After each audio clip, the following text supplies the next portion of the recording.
Bismillahirrahmanirrahim. Assalamualaikum warahmatullahi wabarakatuh. Alhamdulillahirabbil alamin. Wassalatu wassalamu ala asrofil anbiya'i wal mursalin wa ala alihi wa sahbihi ajmain. Amma ba'du. Pertama-tama, marilah kita panjatkan segala puji bagi Allah Subhanahu wa taala yang telah memberikan nikmat kepada kita yang tidak terhingga banyaknya. Sholawat dan salam semoga selalu tercurah kepada Nabi kita Muhammad SAW beserta keluarga, sahabat dan para penerusnya hingga hari akhir nanti. Para pendengar yang berbahagia, kami dari Korps Mubalighat Motivator, pengurus daerah Aisyah Kabupaten Kudus akan menyampaikan materi dengan tema bentuk keberkahan hidup.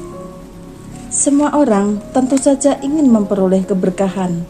Secara harfiah, berkah artinya an-nama wa ziyadatul sholih, yakni tumbuh dan bertambah. Berarti berkah adalah kebaikan yang bersumber dari Allah yang ditetapkan pada sesuatu sebagaimana mestinya, sehingga apa yang diperoleh dan dimiliki akan selalu berkembang dan bertambah besar manfaatnya. Ini akan diberikan kepada orang yang beriman dan bertakwa kepadanya, sebagaimana firman Allah Subhanahu wa taala di dalam surat Al-A'raf ayat 96. A'udzubillahi minasyaitonirrajim. Bismillahirrahmanirrahim.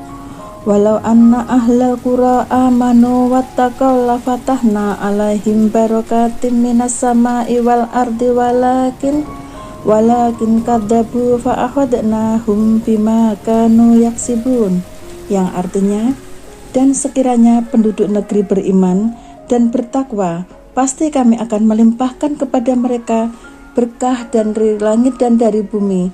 Tetapi ternyata mereka mendustakan ayat-ayat kami, maka kami siksa mereka sesuai dengan apa yang telah mereka kerjakan.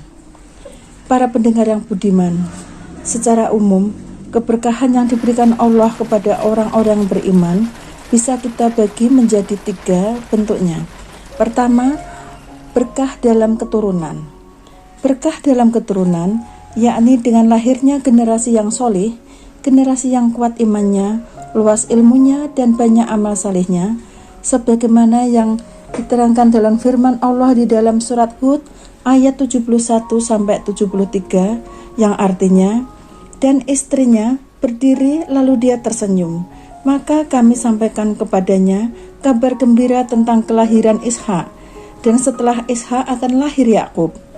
Dia istrinya berkata, sungguh ajaib, bukankah aku akan melahirkan anak, padahal aku sudah tua, dan suamiku ini sudah sangat tua.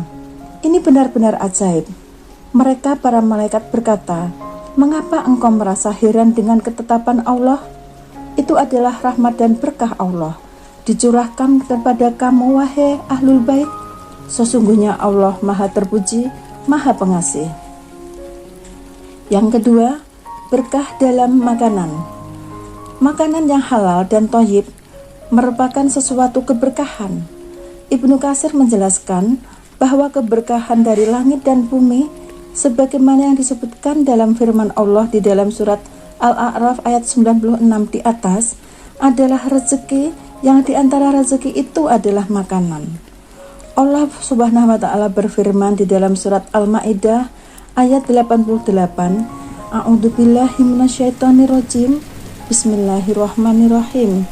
Wa kulu mimma razaqakumullahu halalan thayyiban wattaqullaha alladzi antum bihi mu'minun, yang artinya, dan makanlah dari apa yang telah diberikan Allah kepadamu sebagai rezeki yang halal dan baik, dan bertakwalah kepada Allah yang kamu beriman kepadanya.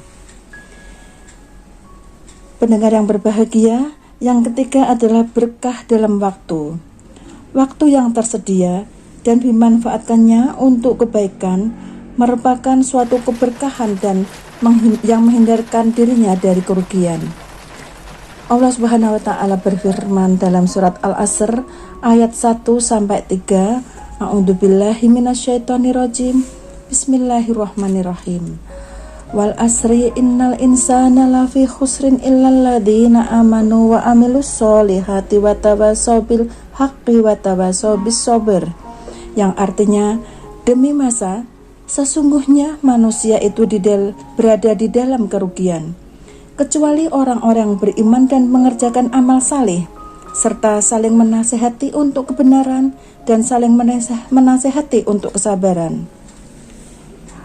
Para pendengar yang dirahmati Allah Subhanahu wa Ta'ala, untuk memperoleh keberkahan, kuncinya ada 2 macam, yaitu pertama, iman dan takwa yang benar. Di dalam ayat di atas sudah dikemukakan bahwa Allah akan menganugerahkan keberkahan kepada hamba-hambanya yang beriman dan bertakwa kepadanya. Karena itu ditekankan betul untuk mengokohkan takwa. Sebagaimana Allah berfirman yang diterangkan dalam surat Ali Imran ayat 102 yang artinya, wahai orang yang beriman, bertakwalah kepada Allah dengan sebenar-benarnya takwa kepadanya, dan janganlah engkau mati kecuali dalam keadaan muslim. Pendengar yang dirahmati Allah, yang kedua adalah berpedoman kepada Al-Quran. Al-Quran merupakan sumber keberkahan, sehingga apabila kita menjalankan pesan-pesan Al-Quran dan berpedoman kepadanya, niscaya kita akan memperoleh keberkahan dari Allah Subhanahu wa Ta'ala. Para pendengar yang berbahagia, dari uraian di atas dapat disimpulkan bahwa bentuk keberkahan itu adalah berkah dalam keturunan, berkah dalam makanan, dan berkah dalam waktu. Demikian yang dapat kami sampaikan. Mohon maaf atas segala kekurangan. Wabillahi taufik wal hidayah. Wassalamualaikum warahmatullahi wabarakatuh.